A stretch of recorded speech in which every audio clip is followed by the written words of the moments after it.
There were a couple reasons that I wanted to direct the Beams Are Creaking. One is that I love historical plays, and this one is really rooted in history. All the people are real. It was events that happened, and so as a history geek, that's kind of interesting to me.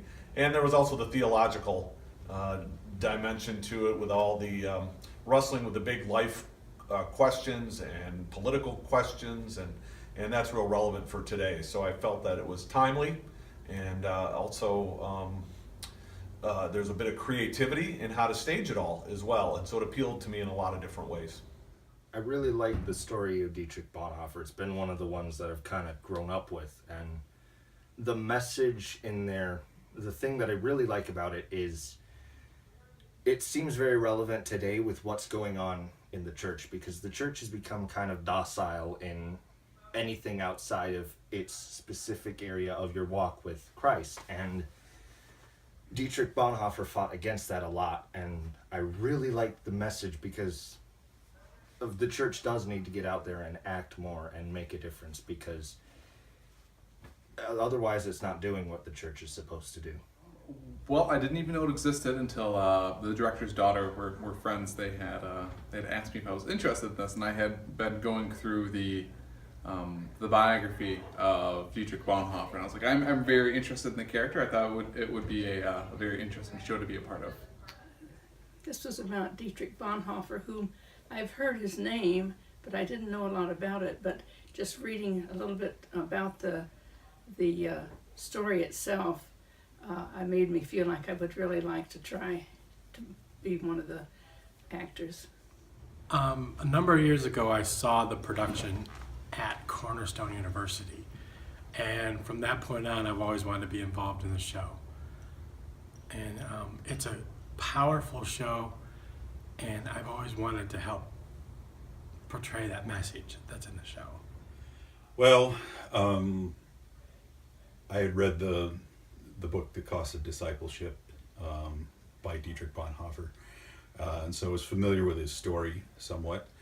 Of course, none of us really knew the whole story until it came out about his involvement in the resistance, in the more active part of the resistance than anybody had been aware of.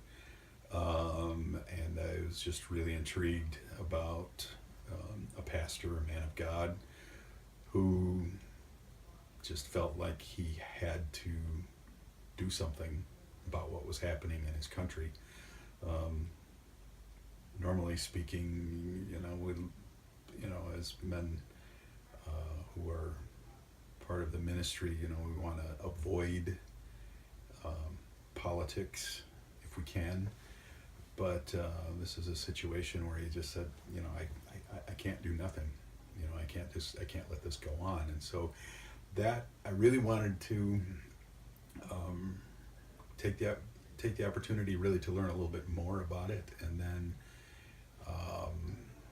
it just really I really admired Dietrich Bonhoeffer, so I was in as soon as I found out they were doing this play. Probably a two-part answer. One, I didn't know much about the main character, Dietrich Bonhoeffer. I started doing some research, and as the more I read about him, the more intrigued I became, and thought this is an amazing person, and I would love to be part of the story. It's probably the primary reason. The second reason was I kind of like interesting parts of that era of World War II, and Hitler and his regime. It's a poignant part of history for the world, and Hitler is one, like, when someone tries to describe evil at its fullest, it's always Hitler. So I thought, the good and the bad here, it really intrigued me about the show.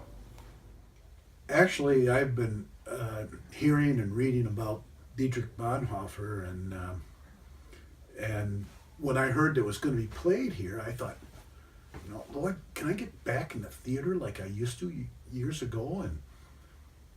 And I prayed, and he said, yes, I want you to go. I mean, I felt that in here that he said, yes, I want you to go out for it.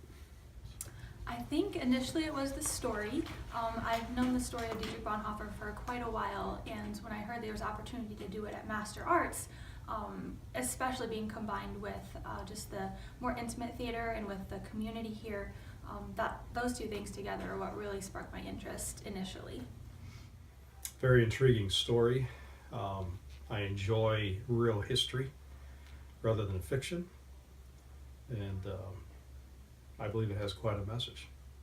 Well, I've been familiar with Dietrich Bonhoeffer for a while, and I've read some of his works in my work as a pastor, and just have always been fascinated with his story, his resistance to the Nazis.